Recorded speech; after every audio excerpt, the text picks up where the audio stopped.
Hello there, girls and boys, and welcome back to Music That Doesn't Suck, the place where we talk about music that is actually palatable and sometimes good, and while having a drink. And today's topic is going to be, well, bands that are actually fun, that their music is not necessarily deep, but it's fun, but it's good at the same time, and it has this fun vibe around them. But before we do that, could you introduce us to the beverage of today? No. What's today's mix? You're the one that actually mixed it, so... Yeah, I was asking for that very question. No, we're going to be having today daiquiri. A daiquiri that is, of course, made out of or based on rum. And this particular kind of daiquiri is known as a blackbird daiquiri. And it has dark rum, or also known as what's the name? Like old. It's a tick. It's the dark rum, and also lemon. So Sante. Salud. It's always an excellent drink. Yeah, and it's fitting. It's a fun drink. I exactly picked it for that very reason. Yeah. So, what would you describe? What would you use to describe a band that is fun? Look, I think we can go simple on this one. I think it's a band that can bring a smile to your face. Okay. As simple as that. Because I think that the rock and roll experience is one that's awesome. We all know. There is another way to have to put a smile on your face when you conquer and vanquish your enemies. No, that brings glory to the old empire of Rome. But that doesn't bring us might. That brings might. Yes. Okay. I'm talking about that. Yes. Okay. Yeah. Because on the realm of rock, and specifically metal, which we can get into that as well, since a lot of the music is not necessarily meant to make you have fun, I think it's a very interesting blend when you, let's say, headbang at the same time that you're smiling. Oh yeah. And there are a few acts that can actually do that. Good point. And I'm gonna point to the first and most obvious, because actually in the thumbnail of this video, Heavy Sounds. Heavy Sounds. Yes, for those who don't know, actually the thumbnail, it's based on an actual band. I think they are from Norway, if I remember correctly. I think it's Finland. Finland. Yeah, Okay, I think it's Finland. Yes, Yeah. The original, because I think there are more variants now. I of think Heavy they even have a branch in Argentina. Do they? Okay. Yeah. And of course they sing in Spanish. So the thing is that this band, it's a full-on heavy metal, like with a little bit of symphonic metal to it. And the band itself performs all dressed up as dinosaurs, but like Barney the dinosaur, like that. And they play balls to the wall metal with great musicianship, insane proficiency on their instruments, and all their tracks are fun, very lighthearted, because it's kids' music. It's actually meant to be children's music. Yeah. It's super lighthearted, and everything is fun. And I have the impression that it's actually a super group comprised of badass musicians from different bands, but I don't know, because I don't know who is exactly behind the mask of each of the dinosaurs. But they are really good musicians. They're really good. All of them are excellent. And their music is badass. Yeah. It's badass. It's fun and stupid, but it's badass. I actually think that's a great example of the fun metal done right, because they clearly have a joke element to them, because the whole thing with dinosaurs costumes is kind of hard to miss. But I disagree with you to a certain point, because I don't think this is an example of fun metal. This is an example of children's music done right and being badass. Because they are not a spoof like Gwa or Gwa, or wherever the pronunciation is. Yeah. Because those guys are doing the same, but that's clearly a joke. And they're not that good.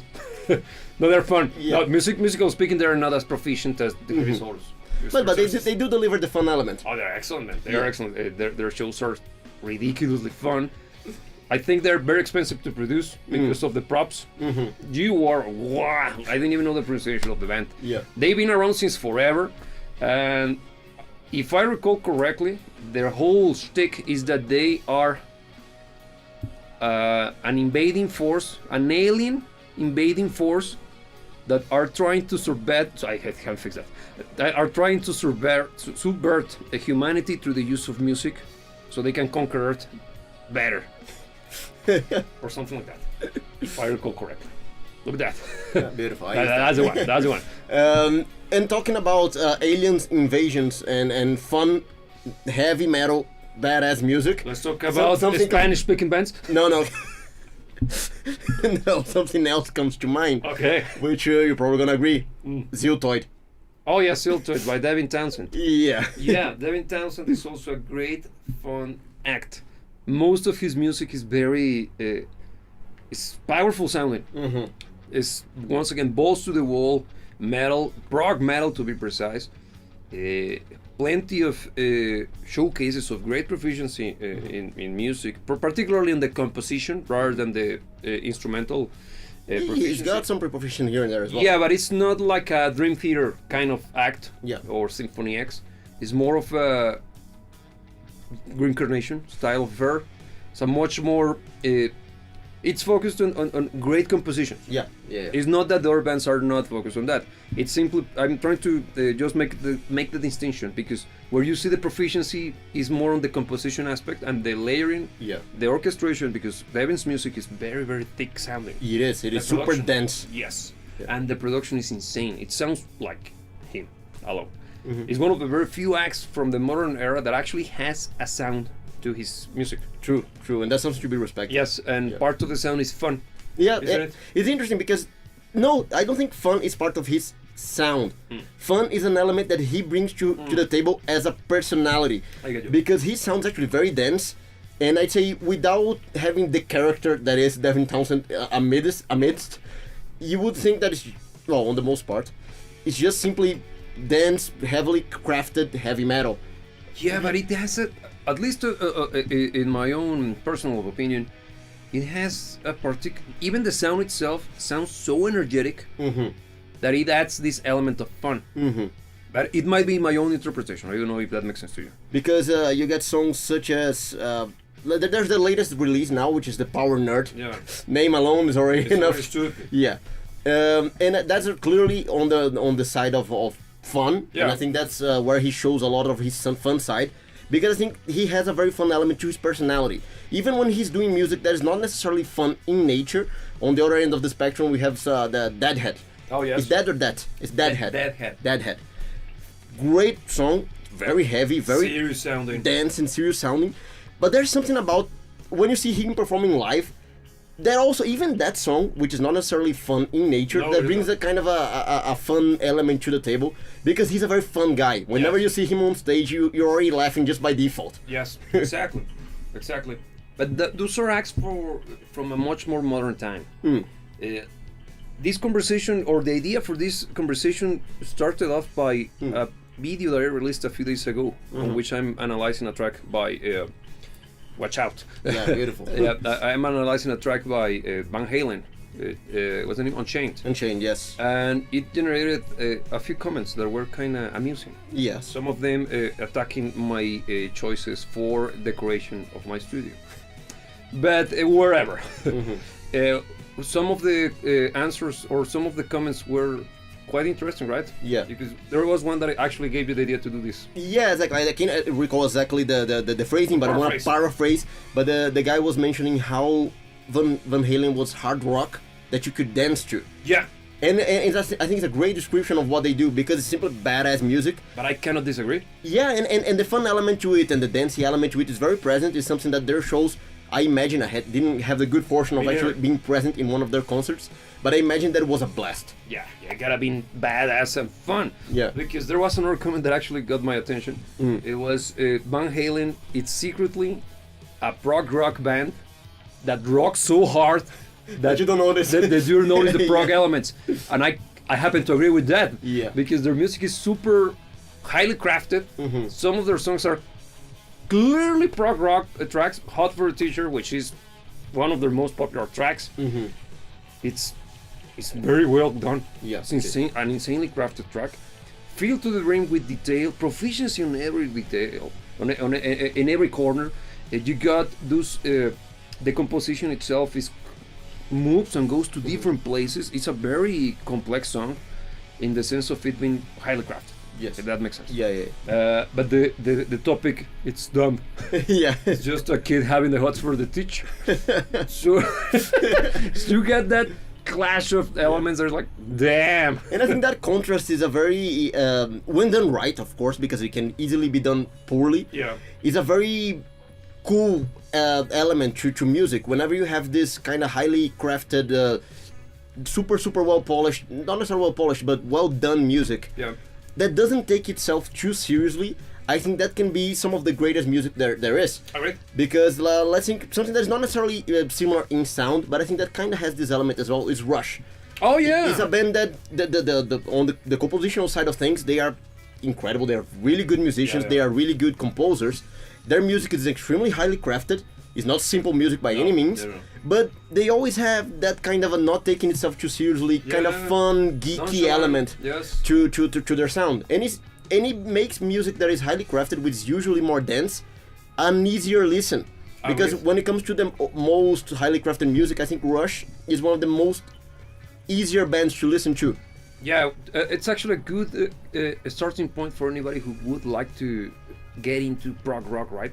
Agreed. Because it's a very radio friendly to whatever that means band, which happens to have that fun element to them. Their music is always lighthearted, not necessarily topically speaking, because some of their songs are actually very brainy when it comes to lyrical content. Yes. But the sound itself is very inviting, very fun.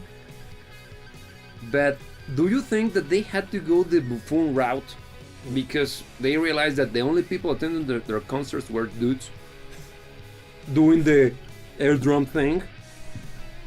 I don't Just know, saying. because I do think that Rush feels legitimately Nerdy. and fun, because I think it pours out of their own personality. Because Geddy Lee, for instance, which I think is the biggest composer out of the bunch. I don't know, man. No, I think it's a very balanced trio. Yeah, Honestly, it's a very, even though people talk about Neil Peart The genius. as the behind genius, of course he was incredible, but I think it's a very balanced act, being quite honest. I do think that Geddy Lee is the main driving force for the composition. Yeah. And I think he's very clearly a geek. Oh, 100%, and even his looks. Yeah, and I think he has this fun element, light-hearted element to his personality that he allows to pour through his music. Yeah. And I think it's a very core portion of the Rush sound as well. Agreed. Because Rush is a band that is not only enjoyable and inspiring to listen to, because their music is fantastic. Yeah. Hashtag huge fangirl, so wherever. But they are very... I still keep coming back to the word light-hearted, because their music it's very almost dance-like. Certain tracks are very dance-like, or at least the kind of stuff that if you play it, you show it to a kid, the kid's gonna have a blast. Yeah. Because in my end, the song that comes to mind is Spirit of the Radio. That song is fun. It is. It's fun, it's upbeat, it inspires you to, I don't know, like to be happy. Look at that. Something that I'm Imagine not that. fond of, actually, is not my forte, but damn, you get me, right? No, I get you. It has that.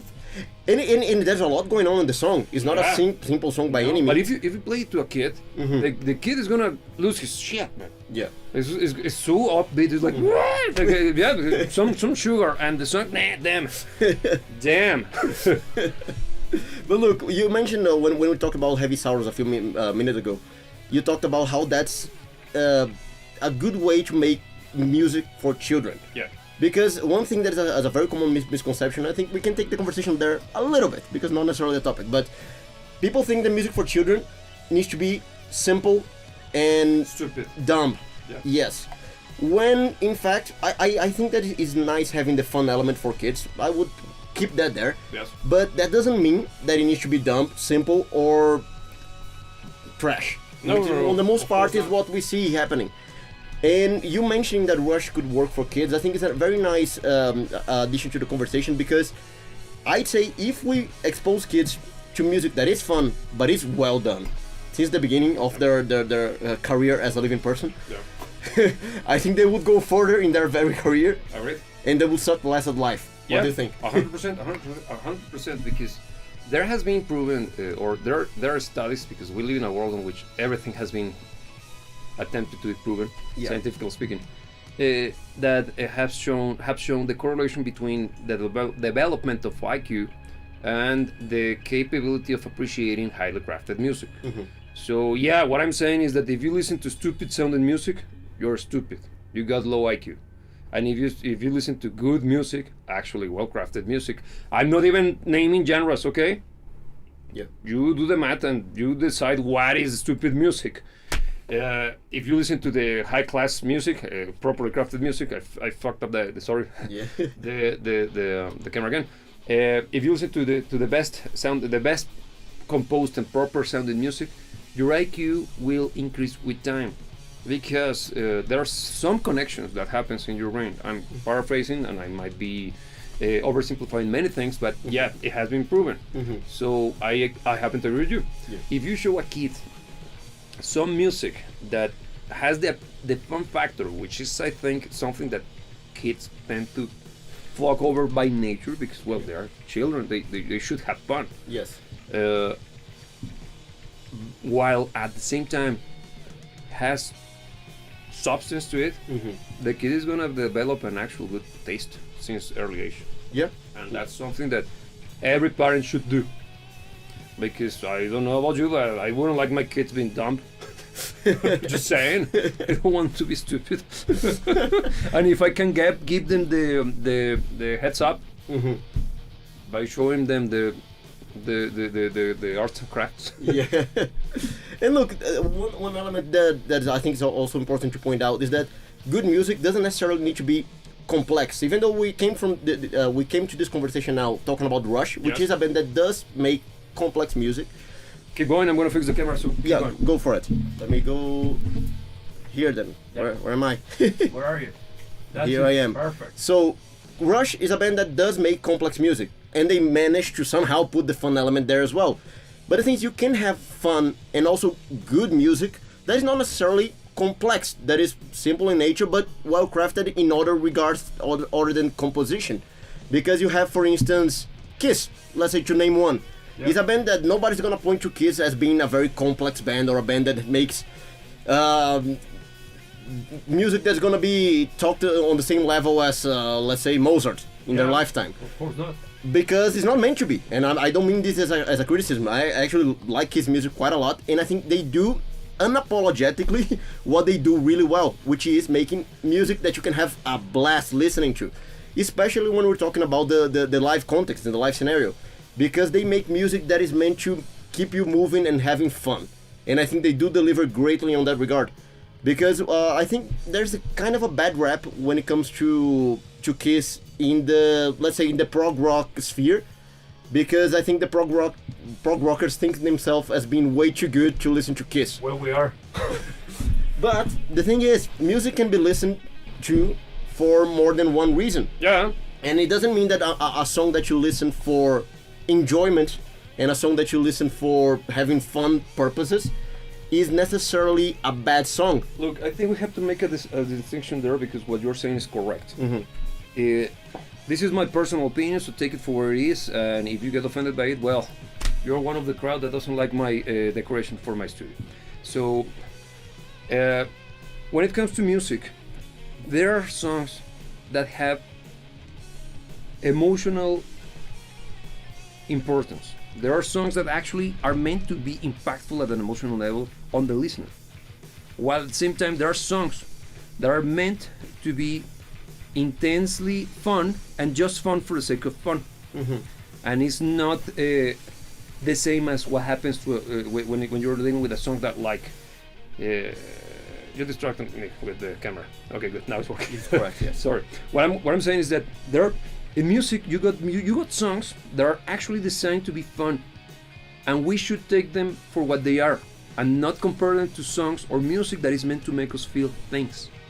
Both of them have their own space in music, and both of them have to be respected for what they are. Of course, the emotional stuff is always going to be much more of a higher caliber, if you want to use that wording, than the ones that are meant to be fun. But that doesn't mean that the fun songs are lesser music. They're simply not the same. Yeah. And that's where I think most of the elitism in music comes from, because the clear distinction between the two types of music is ignored and you got the people who look down on the others just because they are unable to understand that there is music that is meant to be used to as fun. For example, dance music is not meant to make you feel things. It's there for you to dance to and enjoy the moment of dancing. Yeah. What do you think? No, I agree, and I think this distinction and having in mind that music can serve different purposes is important. Yep. Because like that you can appreciate the things, and now going even more wider than simply music, because that goes for everything. But you can appreciate music and everything else for what it delivers. Agree. Because rather than trying to use one thing to fill every single purpose in your life, Yeah. you have different assortments of music, have different assortments of people, different forms of expression of art, in different calibers, serving different purposes. Yeah. And when you know how to recognize that, you can take advantage of everything that music as a whole, not only prog rock, not only dance music, has to offer. Yep. Because a prog rocker should be able to enjoy electronic music on the right context. And appreciate dance music. Not doesn't have to be electronic music. Yeah, but let's say you are at a club, I wouldn't expect for it to be playing Porcupine Tree. Or freaking King Crimson. Exactly. Yep. Because that would be boring and Not the appropriate thing to do. into 100% out of context. Yes. So context does matter Agreed. when it comes to getting enjoyment out of that experience. Yes. But you are correct, and I agree on the point that we should also know that enjoyment is not a measure of quality. No. Because you can enjoy something a lot, and it doesn't mean that it's good. Agreed. It's simply enjoyable. And it's probably the result of many things happening at the same time. Because something that I have discussed, to put it mildly, with many people here at the studio, when they bring up songs that they like a lot, or they like a lot, there are sucky songs, terrible music, and they like it not because they like it. They like it because it gives them memories. It brings them back to a certain point in their lives. They have nostalgia for it. That's a very different thing, because when you feel nostalgia for something, that doesn't mean that you like what it is. You like what it represents, what it means to you.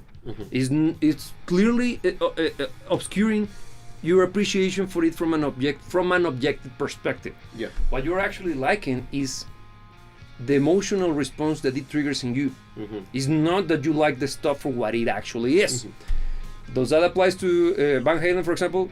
Yeah, to some people. He made to some generations. The thing is that this happens to be good stuff, because people, for example, like us, who weren't there when this was a thing. Yeah. When Van Halen was actually Van Halen, we still have we developed the same appreciation as the old geezers that actually were there when that happened. And I say old geezers with all due respect, because you're rock. You had the chance to enjoy badass music. Yeah, you were unlike there. me. You were there at a better time. Yeah, you're products of a way better civilization. So I said with all due respect. Yeah, but having the notion that something is first. There's nothing wrong with the nostalgia factor when it comes to you using it as a basis for appreciation. Yes. There is something wrong when you use nostalgia factor as a basis for qualitative analysis. I agree. So you can, for instance, one band that pops up in these conversations quite often is Linkin Park. Okay. I'm a child of the 90s, and I enjoyed Linkin Park for what it is. Look, I'm perfectly aware that there's quite a lot of nostalgia involved there, because I was there at the right time. I heard Chester screaming at the time that I wanted to scream, and he spoke to my soul. And I know there's a generation of people that feel like that.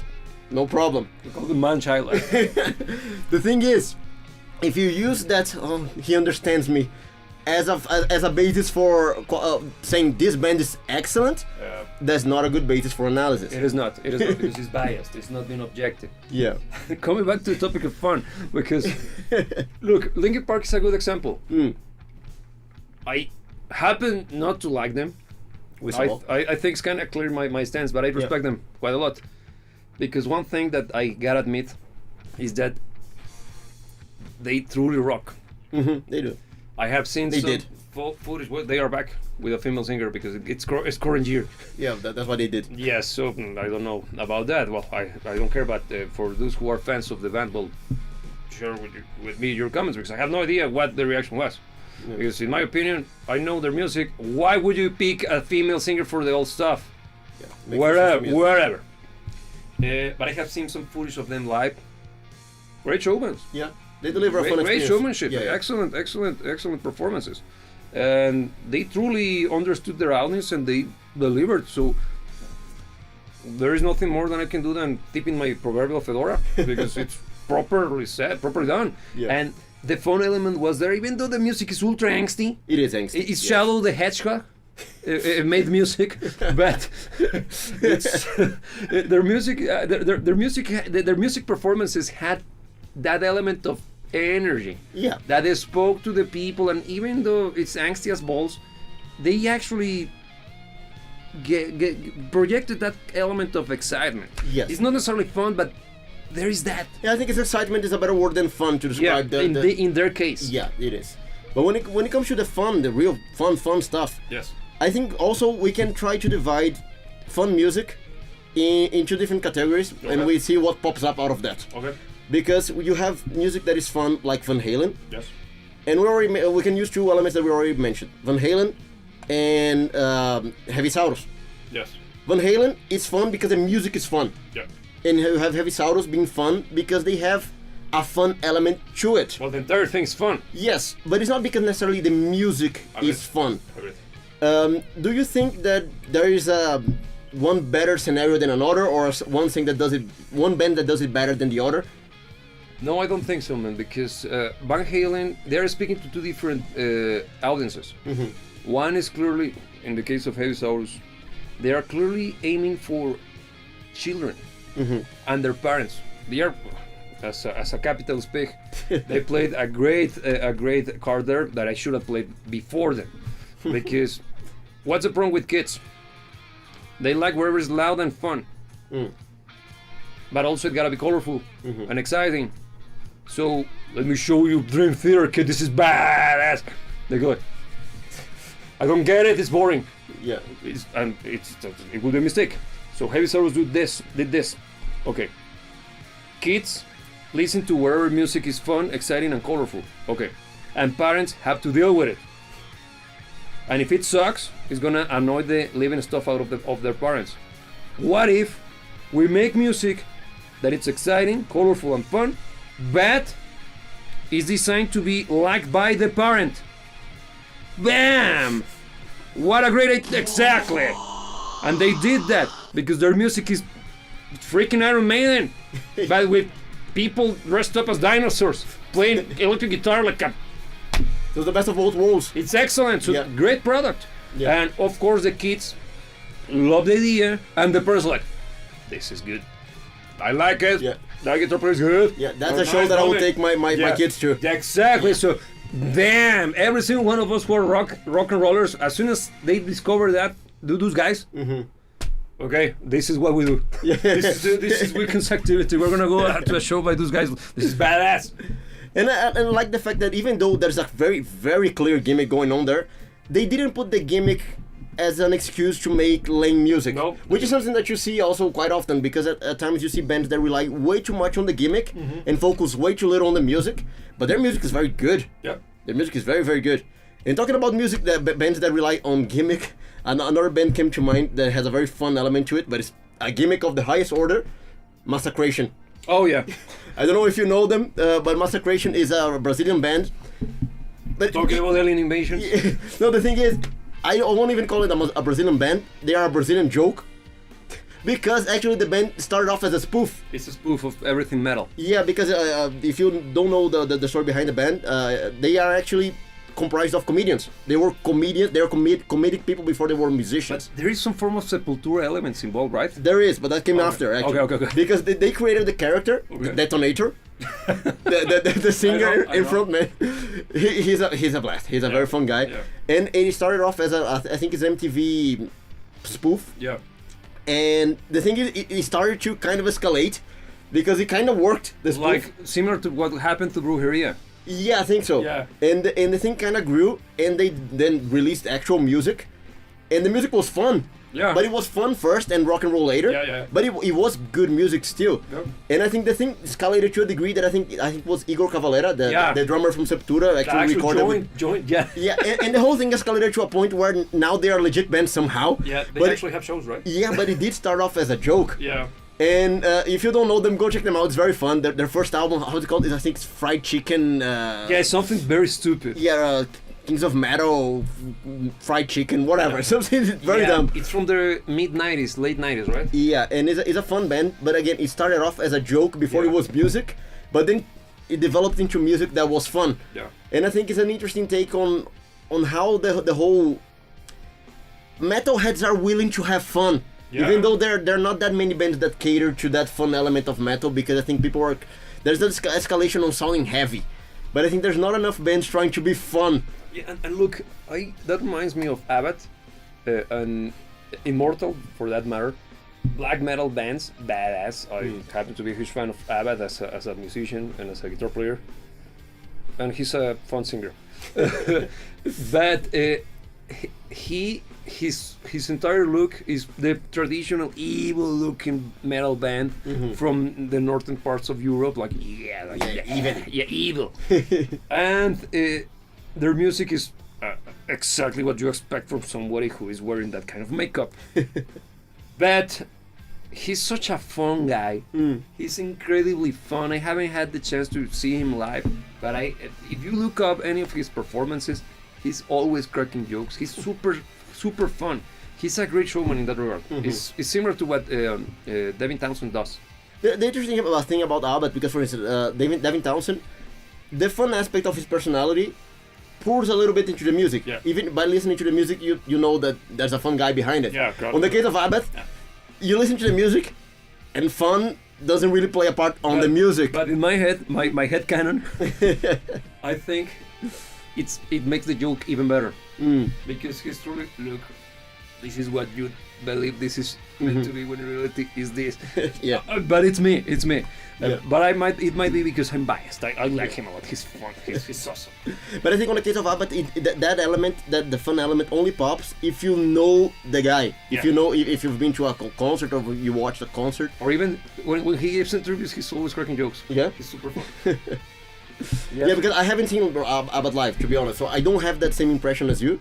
So when I listen to the music, it doesn't really come across No, as it fun sounds by like, any- yeah, that's It's badass. It's badass music. Yeah, everything's like, yeah. Yeah, and the music, a concert, it's dance. Because his music is better, like, damn, damn. Yeah. And look, talking about makeup, Kiss. I had the chance to see him live, and god damn it, that's a good show. Truly one of the best, if not the best, rock band live. Better than anybody else, including Iron Maiden. That's a big claim. And I happen to be probably a bigger fangirl than you are when it comes to Iron Maiden. And I have to admit that Kiss delivered a better show. Clearly the music is part of the show, but it's not the selling point. In the case of Iron Maiden, you go for the music. In the case of Kiss, you go for the makeup. No, it's because man, the entire thing's amazing. Super well done. The choreographies are great. Of course, they're not dancing. What I mean by choreography is that the band themselves are extremely well rehearsed, and the coordination between the different members while certain parts of the songs are playing, in coordination with the pyrotechnics and the light show. Wow, man! Wow! Yeah, the show is choreographed. It's incredibly well done. It's beyond belief, and the music, it's so fun, it's so upbeat, it's so exciting, it's very simple. And I said simple not as an insult. It's because Kiss, they understood what they do is shows rather than just music. They use music as the background for the show that they produce, because what they do, and the reason why I have huge respect for the band, is they understand that they are there to deliver such a great moment for the audience when it comes to the energy, and kind of put a smile in everybody's faces. That's what they are trying to do. And they do everything and beyond to make that a reality. Yeah, and I respect a lot the fact that they are quite honest about it. Yeah. It doesn't feel like they're trying to be anything that they're not. They know that they are a fun band. They know that they deliver great concerts, and that's what they aspire to do. Yeah, I don't remember where I saw that, but you can correct me if I'm wrong. But and please do if that's the case. But I saw a quote from Gene Simmons. I don't know. I think he got he went to blows with Carlos Santana, and at one point Gene Simmons, the whole thing kept escalating, and at one point Gene Simmons said in an interview that I don't like going to a rock show to see somebody looking at his shoes for 2 hours. Like, okay, good point. Yeah. Good point. That's a touche move. Yeah. Because yeah, and there a good chunk of prog rock, and Carlos Santana is not prog rock, but his music is prog related. Changed my mind. Changed my mind. That's a fact because his music is very proggy, and he's considered to be avant-garde stuff. And avant-garde is similar to what happens to Frank Zappa. Yeah. And is it prog? No, but it's related to it quite a lot. Yeah. Whatever. And I happened to have also the chance to see Carlos Santana perform with Journey, by the way. And Journey kicked them out of the water badly because Journey's man. It's freaking Journey. Yeah, and also they are great showmans. And but well, Carlos had Dennis Chambers, but Neil Sean. You know, his band is always a stellar. The problem is that Journey. How can you beat Journey? Well, whatever. The thing is that it was a great show, but you could see the difference in the way that Santana's band behave and perform on the stage when compared to Journey. Yeah. Journey is much more energetic, much more vibrant, much more of the arena rock affair. And while Carlos Santana's band, even though it's incredibly amazing, great musicians all around, their performance is way more self-contained and much more of how can I put it, the kind of stuff that purist or is music for musicians, if that performance for musicians. I don't know if that makes sense. It does. Let me address a comment here. We have Groove Funkel saying, what are some other 80s metal / rock bands you like that are fun? I'm 55, old geezer, so I grew up listening to so much of it. Okay. Much has aged well over time, so much has not. Good point. If I may intersect first. Go for it. The first one that comes to mind is Bon Jovi. I think Bon Jovi is super fun with some legit songs. Yeah. For example, Wanted, Dead or Alive. Yes. Dead or Alive, right? Yes. That's one of my favorite songs ever. Such a great track. But also Living on a Prayer. Yes. That's not only great. I can imagine even the music video with them with John Bon Jovi flying across. Yeah, that's rock and roll. And I can imagine that being there in the right time when they were blasting those bad boys. Yeah. Damn. So Bon Jovi is a good example of a fun, legit band. I happen not to be a huge Bon Jovi fan, but they have some songs such as the ones that I mentioned that damn it. But I think Bon Jovi is also one of those bands that were meant for the stage as well. Agreed. Because they have good music. Yep. But their focus was never to be one of those bands. They're not Total. No, totally. They are a good band. Yeah. Of course, every single member of the band delivers to a high standard. Everybody. But the focus is still the fun and the show. Because their shows, I haven't been there. Again, I haven't been there. If you've been there, please let me know your experience because apparently you were there at the right time. Yeah, so I actually envy you. Yes, but it seems like their shows were great. Yeah. So what's one of the bands? Another band that I would say was fun. Scorpions, but mid 80s, because at the beginning they were more on they were kind of proggy. Yeah. Fantastic band. I happen to be a huge Scorpions fan, but I think Scorpions, when it comes to what happened, the recording failed. Wherever. Yes. Scorpions happen to have great tracks, particularly Big City Nights. I happened to have the chance to see them live, but during the 2000s, so of course it wasn't the same thing. But they have songs that actually, damn, bring the fun element and also excitement. Love You Like a Hurricane, also another banger. Yeah, rock you, yeah. So all of those tracks, Scorpions. Do you have another one? Let me get rid of that. Yeah, go for it. So look, I think Scorpions. The thing is that Scorpions kind of took a while to find its footing. I think the first the first few albums of the band kind of were trying to see what their sound was all about. It's more serious, man. The thing is Yeah. that they knew. Yeah. When Eli Roth I might be Uli, the guitar player, fantastic guitar player. When he was there, and one of the main driving forces, creatively speaking, of for the band, their music was in the same vein of very similar to Rainbow. When Dio was there, Yeah. when Dio was part of Rainbow, so it was serious. Yeah. But then during the mid '80s, they started to be part of the hard rock movement. Yes. Alongside Whitesnake and And I think that's where they found their. that's their where they niche. became the hit that they are. Yeah. And I think that's what they do better. Honestly, Do you yeah, I think so. I don't know. I happen to be in two minds in that regard, because I love both versions of them. They have a particular tech, but the sound is very different. And look, I'm gonna actually get a hook on something that you said. Whitesnake. Whitesnake is a very fun band. They are awesome. Their music is badass. And with the sexual innuendos and stuff. It's so fun. It has a fun element to Yeah. it. Again, the shows were awesome. Yeah, I happened to have the chance to see them live. Oh, did you? I did. Okay. And man, of course, in the latest iteration of the band, I saw it was obviously David Coverdale, Doug Aldrich on guitar. Is the other guitar player is also fantastic. I can't remember the name. Marco Mendoza on bass, fantastic bass player.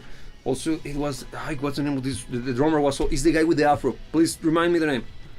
He's one of the most quintessential hard rock drummers. He has played with everybody. It's great. He's a great drummer. I just for the life of me can't remember the name. But Whitesnake is super. Even though we're dealing with an almost octogenarian version of David Coverdale, he's still rocking, man. Yeah. He was stealing everybody's girlfriend. I brought mine with me like, damn, this guy's. Yeah. Keep it Don't hold look on. at him. Don't look at him. And look, Groove Funko is telling us here, I have been revisiting a lot of old Scorpions. I recently rediscovered the song Animal Magnetism. Such a great one. Yeah, It is a bad exactly. I actually have a review of an analysis of what's Blackout. Blackout. It's a Blackout. very fun song. It's a very fun song, Yes. but it's metal as balls, man. It And is. it's very, very, very heavy sounding. Yeah. And one of the comments that I made during my analysis is that the song itself, it feels way meaner and heavier than it actually sounds. Yeah. Because the record is kind of, but in my head kind of wants to be like, because the riff is so. It is. It is a great riff. Oh, it's heavy, man. It's heavy, just the production. But that's once again testament to how well crafted the track is. It is indeed. Because the emotional impact in your head is very different from what it actually sounds like. Yeah. Because you are actually using your emotion to describe it, which is the whole point of music, recorded music, for that. So, what about Rat? Oh yeah. Next to Van Halen, my favorite rock band of the 80s, they, like Van Halen, had a lot of songs that had swing and were danceable. I agree, Yeah. 100%, because Rat is not. So I'm thinking of Striper and Dokken. But yeah. It's that kind of vibe. Look, if I'm being very honest, I'm not very versed on Rat. I think it's a band that I have heard passingly. So you should, Yeah. if you want to suggest me a good starting point for Rat, I would appreciate that, because not a band that I'm very familiar with. You're talking to Group. To Groove, yes, Yeah, to Groove please. Funko, yes. Please share that with everybody, because I like Rat. I happen to be much more of the Whitesnake fanboy, because probably the singing. My register as a singer is similar to David Coverdale's, and I develop my own voice based on the sound of his. Because I like it a lot, and it works perfectly for the music that I create. So, and it fits the band properly. But for example, Dokken, I have huge respect for George Lynch, great guitar player, and the sound that they created is so 80s, Yeah. but in the right way, right? Yeah. The thing is that, unfortunately, not because it is outdated, No. but because of how things move forward, quote unquote, that sound became a little bit out of context in today's listening experience. Can you elaborate, because I don't get it? I feel that quintessential 80s element to it, I think it works. It even nowadays is well perceived within a more, let's say, stadium rock side of things, let's say, what's the band that's coming to mind? Journey. You mentioned Journey. Journey is a quintessential 80s band. Yes. And the 80s sounding Journey makes sense. Okay. Even nowadays. Okay. I'd say on metal or on harder rock, the 80s sounding elements, they feel a little bit more outdated, and I don't mean this as my perspective, okay? I just mean there's evidence of this in the bands starting to be forgotten. Let's say Dokken is a band that is not appreciated enough nowadays. I get you. And I think it's because their sound is quintessentially 80s on a sphere that doesn't necessarily appreciate the 80s as they should. Actually, it makes me think of a conversation we had yesterday regarding Van Halen and how popular they are with newer generations. Speaking specifically speaking of Gen Z. Yeah. Because I have seen doing this whole studio thing that there is an interesting situation that takes place when it comes to Van Halen. You got people Gen X who truly appreciate them or hate them because either they are still rocking flannel in 2025 and they hate Van Halen, or they understood life and they like Van Halen. That's a joke, by the way. I gotta clarify that, but whatever. So what happens is that I realized that Gen X understood and appreciates, or at least they knew about Van Halen. Millennials kind of have an idea, but Zoomers no idea whatsoever. Yeah. But at the same time, we got surprised the other day because there was this 17-year-old bad boy who showed up to a discussion. One of the live streams. We were talking about Scorpions. Scorpions, yeah. We were talking about Scorpions, and that was such an encouraging moment. It was a little bit of hope to mankind. Yeah, because the kid was quite excited. He was a huge fan. He was a bigger fan than I am, a Scorpions fan, and it was awesome to see. He bought a guitar thanks to Scorpions, and that makes me feel that there is rock and roll is coming back. Yeah. Not as big as it was during the 80s. That's a fact. But good music is gonna be back. You got a comment. So, what about Red? Okay, Red. He's suggesting that the bands that I asked. Thank you. So, Red, Invasion of Your Privacy and Out of the Cellar. Lay Down from Invasion has such a driving rhythm. Great drums. Yep. Okay, I'll check them out. Thank you for the recommendation. Actually, it's a good recommendation. Yeah. Yeah. I'm not gonna spoil it, but yeah, you're gonna like it. Yep. You're gonna like it. And good drumming is always up my alley. Yeah, well, you have the drum.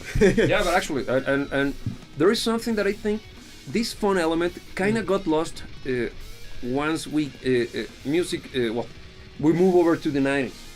Because what happened during the 90s? Grunge. There are great grunge bands. I'm not gonna deny that. I happen to be a huge Soundgarden fan, and Alice in Chains. Damn. Yeah. But then you got Nirvana and Pearl Jam, and first album Pearl Jam 10, fantastic, fantastic debut. Sadly, they stopped there, but well, it's because the band stopped. But whatever. There was this tendency of removing joy out of everything. Yeah. The nihilistic perspective on life became the prevalent element in music. Yeah, because even for the good stuff out of the 90s, I can't think of anything that I would consider fun. No, there are some that I can consider good or even great, but because you got the dorky bands such as what's the name of these guys, the nerds? Which nerds? They're playing. Weezer.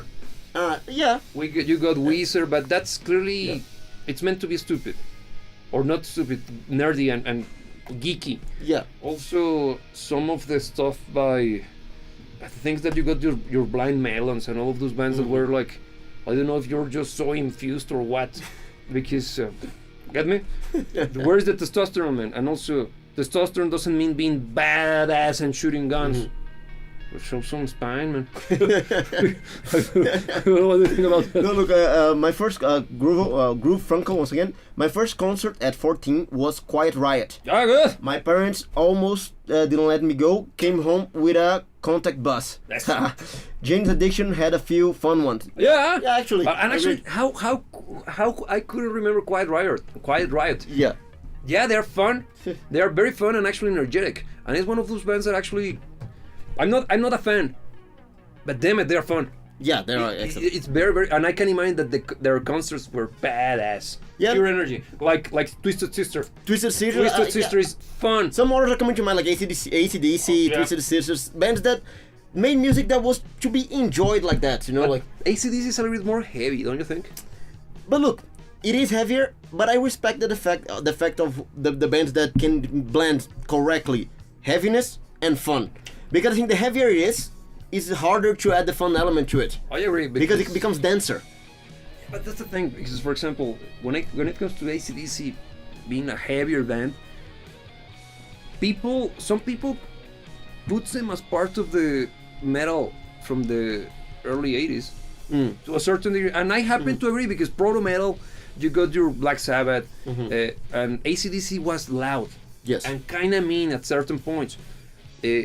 Particularly the Order of Records. What's the name of the first singer? With him, they were a little bit more trashier. Yeah. And then this, I forgot the names. Yeah. And when he passed away and it got replaced, and the band changed the sound to something what became the trademark sound of the band. They went for a much more energetic and emphatic, Yeah. for lack of a term. Yeah. And no F's given rock music. That live is badass, man. Yeah, because they have an interesting blend of sounding kinda angry I mean, but fun. but fun. Right? Yeah, it's a cool mix, and they do it right. Yeah, 100%. 100%. Because also you got what band is fun. Look, well, one other band that came to mind right now, that because I mentioned angry and fun, Yeah. and I remembered of ZZ Top, Oh yeah. because they have great music. I love their music, Yeah. and they have There is a fun element. there's to a fun element to it, but it's kind of that deadpan kind of fun, because they are not making jokes or anything like that. No. They have something about them that's quite fun. Would you use charismatic? They are very charismatic. Because they sound like it's biker music, but a nice biker Yeah. rather than a mean one. I don't know. I think it's the most stupid thing that I could ever say. But I think it kind of makes sense, right? Yeah, and also Thin Lizzy now. Thin Lizzy. No, but Thin Lizzy is badass, man. They Yeah. are not fun, man. Thin Lizzy. They have fun stuff. Boys are backing down. I get Yeah. you. But the thing is that you got. I mean, Thin Lizzy goes to places, man. Yeah, he does. He Yeah, does. they got badass music while at the same time have the fun. No, but I think the only fun song is "The Boys Are Back in Town" or "Jailbreak." Yeah, but some of the hits. Jailbreak. Yes, those are two of the biggest hits they had. I mean, but the song goes down. Yeah. Like, you want to see that coming? Look, Groove Funko, the 90s, let me see. James Edition have a few fun ones, okay. 90s, they were crazy on stage. It was like being on another planet, and yes, Twisted Sister made just for fun. Yes, ZZ Top fun, blues rock fun. It is indeed, like, I think now on the realm of kind of blues rock, ZZ Top I think had that element to it. And I think Led Zeppelin could be seen as a fun band. Can you drop a Greta Thunberg? How dare you? Why would you say such a thing? The thing is that their concerts were awesome. That's rock music, man. Yeah, but the thing is that I think they had the fun, because for instance, we mentioned Van Halen as a fun band because they kicked major ass on stage. The rear, yeah. Of course, I think Van Halen is a more fun-leaning band than Led Zeppelin, but I think when it comes to the concert side of things, because of the experience of the concert, I think Led Zeppelin was a band that brought a smile to your face. Not because they were doing anything funny, but because of the experience. But you know, when it comes to Led Zepp, I cannot use the word fun to describe their music. Because the only one that it's fun sounding, in my opinion, is, what's the name? The one that sounds like reggae. I always remember. I always forget the name of that one. It's I don't know. Die something. Well, we'll get to it later. But Yeah. you know which one? It's the one that sounds like reggae. Oh, I know. Yeah. That's a fun song. Yeah, I like it. Because their music, where I think they shine, is on the badass Led Zeppelin stuff, man. And I know rock and roll is a cliche track to pick, but that's a fun song. No, it's a fun song, but it's super balls to the wall. But it makes perfect sense when you play it with something like Immigrant Song. That's fun, my ass. That's. But look, the thing that started us on this conversation was someone mentioning the dancey side to Van Halen. Yes. rock and roll is a song that you can dance to. Yeah, man, but if you consider the rest of the repertoire, it's only 2 songs that are considered to be fun. It's not a fun band. They have 2 songs that happen to be fun.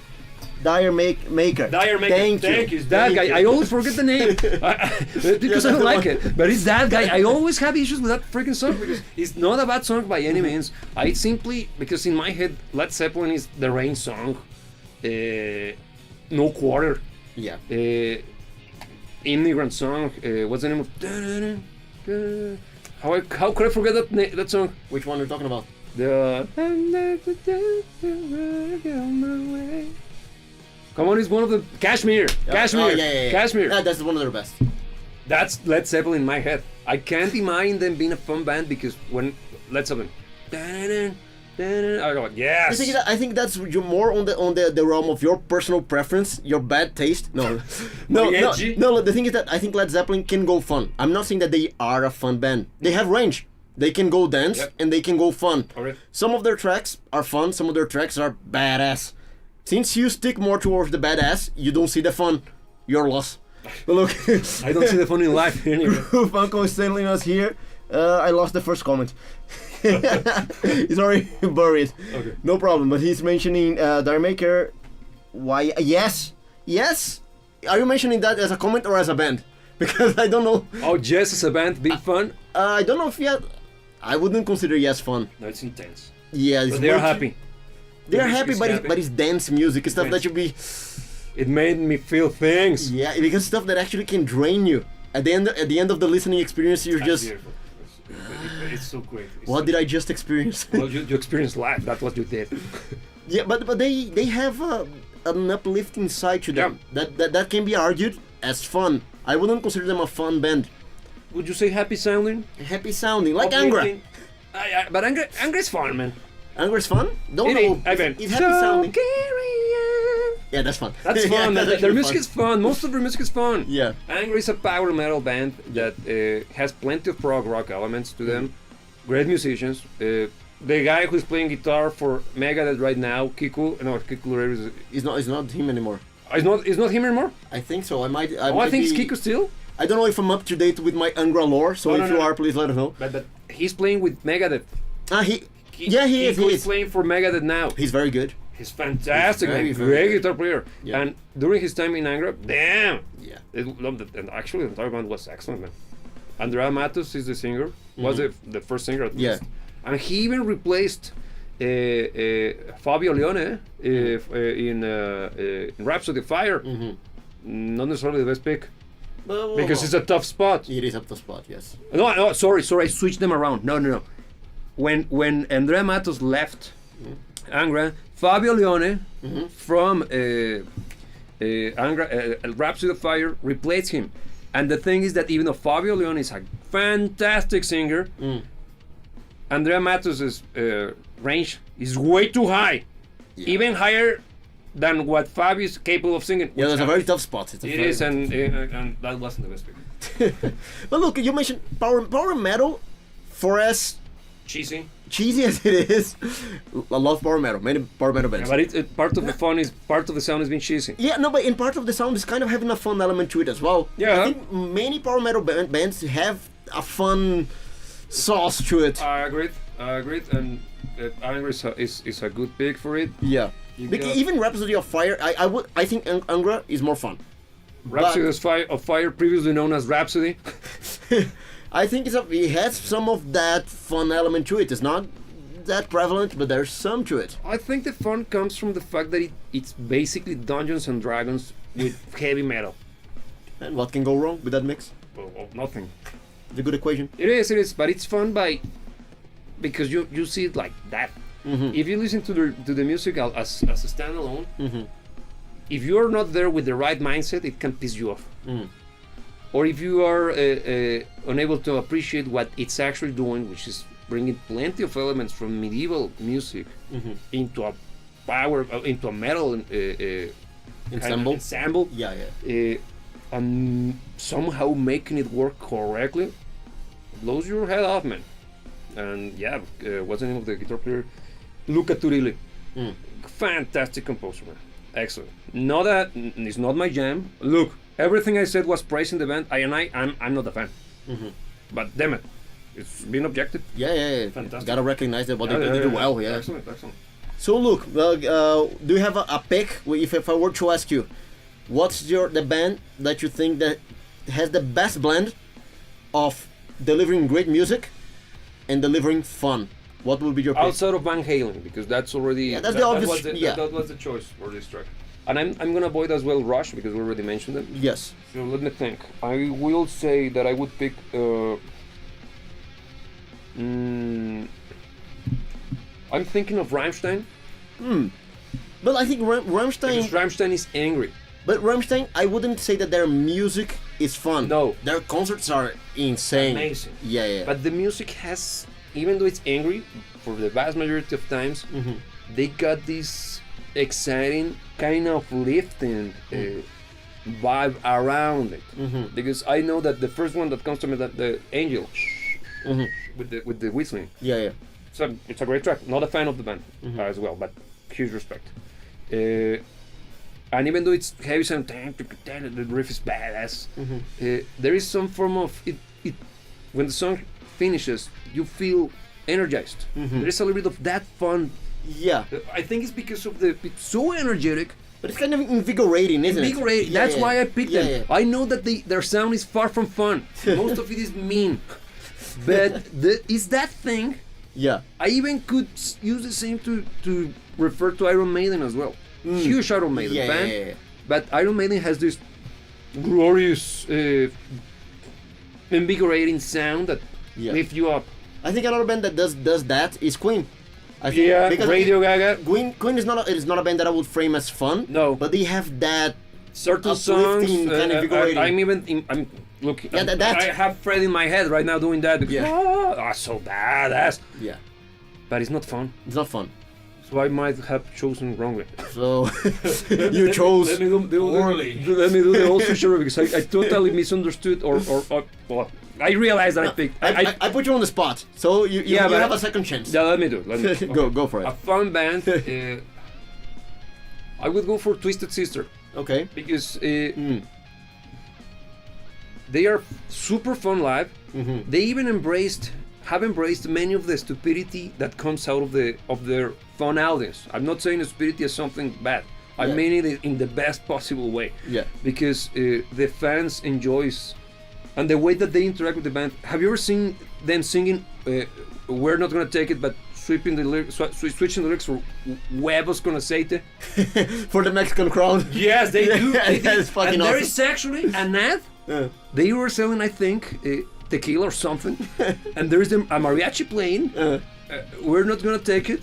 And then this Snyder pops in. Are you trying to sing "Huevos con aceite"? It's super fun. And for those of you who don't know, "We're Not Gonna Take It." Of course, it's a hit, right? But for whatever reason, in Spanish-speaking countries, the audience developed this. What's the word I'm looking for? The phonetics. It sounds similar to the phrase "huevos con aceite," which means eggs with olive oil. On oil or something like that. Yeah. Okay. So it's dumb. Yeah. It has nothing to do with the song. It, grammatical speaking, makes no sense. It's just a word that kind of makes sense. Yeah. But just phonetically speaking, and the audience sings that along the band when they're playing. These guys realized that Twisted Sister realized that was a thing, and they became part of the meme. Yeah. So now they embrace the song, and I haven't seen them live, but I have seen footage. Look it up. Just type down "Huevos con aceite" Twisted Sister, and you're gonna see this Snyder singing "Huevos con aceite" instead of "We're Not Gonna Take It." That's fun. Yeah, the fact that they embrace it is really cool. So it's good, really cool. It's so fun. So I would pick those guys. Okay, that's actually a cool pick. Before I go to mine, let me just address here. Groove Funko, Aerosmith. Chu had some fun ones. Good. Walk This Way, same old song and dance. Yes, indeed, that's a great pick. How he didn't pick them? Yeah, Aerosmith is a very fun band. No, I won't say that they are a very fun band. No, but they're good. Man. They're good. No, concert-wise, they're excellent, and they do have some very fun songs like "Dude Looks Like a Lady." That's very fun as well. Such a fun track. He mentioned here "Walk This Way." "Walk This Way" is a great and fun track. It is. So good pick indeed. Good pick. When it comes to me, we already kind of mentioned very passingly, but Frank Zappa. Oh, yeah. For us, because Frank Zappa is crazy music. Yeah. And he has many different presentations for his music. He didn't miss it. Yeah, one of the presentations for his music is actually fun. And particularly comes to mind the album Joe's Garage. Oh, it is. Joe's Garage is it's one of the albums that It's kind of raunchy. It is raunchy. But it's a comedy-driven album on the lyrical content. But is it comedic? Because to me, it might be the way you see it. It's satirical. It's satirical, and it's kind of like dirty. No, the underlining is not fun. No. Because it's putting in your face stuff that is wrong with the world. Morally speaking, yes. But the way that he's approaching to it is satirical, and he does it really well. Yeah. The music is good. Yeah, it is. And I think it's one of his albums that he managed to... Because his music is very hit and miss, because very experimental. At times he did awesome stuff, at times he did awful stuff. But I think that album is where he managed to blend quite a lot of the stuff that made his music great.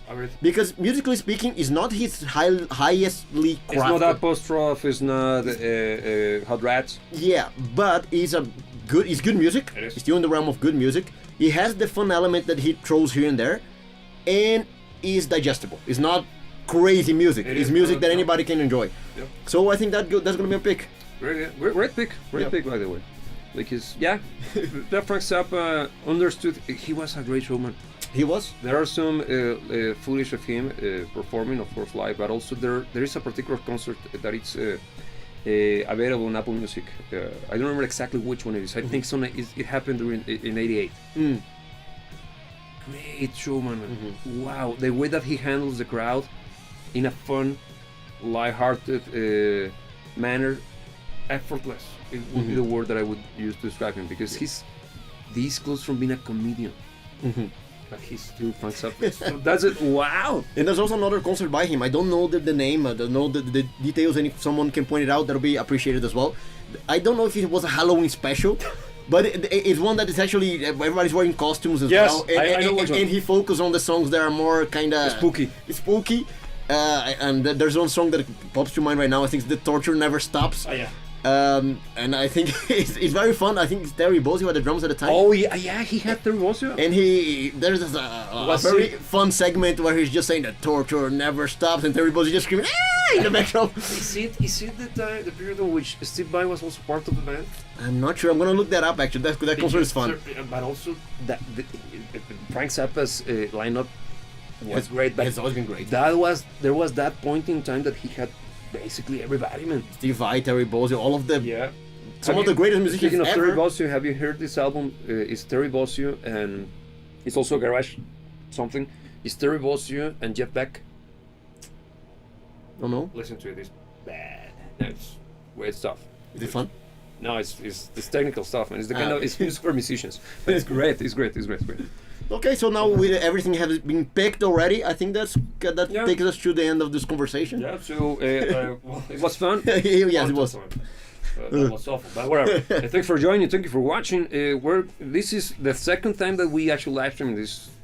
Second or third time. Yeah. So this is gonna be the usual. We're gonna stick to this schedule.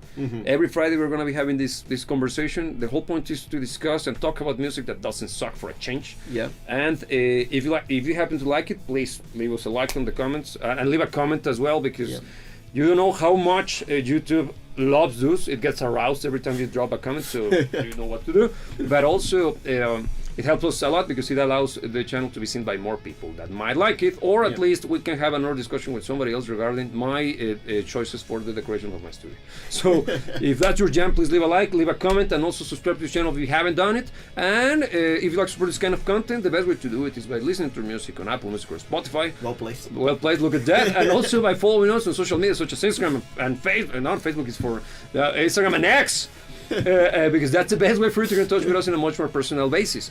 Also, that's it, right? No, before ending the shameless plug, I'm gonna also say that ring the bell, because that thing is the one thing that guarantees that you're gonna be notified of new content coming in, because apparently subscribing is not means enough. Nothing. And if you would like to be part of the conversations real time, which is always fun, I think it can be a nice interaction. Pleasure. If you ring the bell, you can know whenever we go live, and like that you can be here on time, and we can have this conversation with you as well, which is always fun. Yeah, and it's not that I'm trying to promote alcoholism, but the whole point is that we're actually having a drink while doing this, because we're trying to create the whole vibe of having a rock or music discussion at a bar. Yes. So, if you want to grab your drink as well for next time and join us with a drink, would be even better. yes. So with that being said, the only thing is that we have to remind you that you should never let anybody tell you what to dream about. And remember that we will see you when we see you.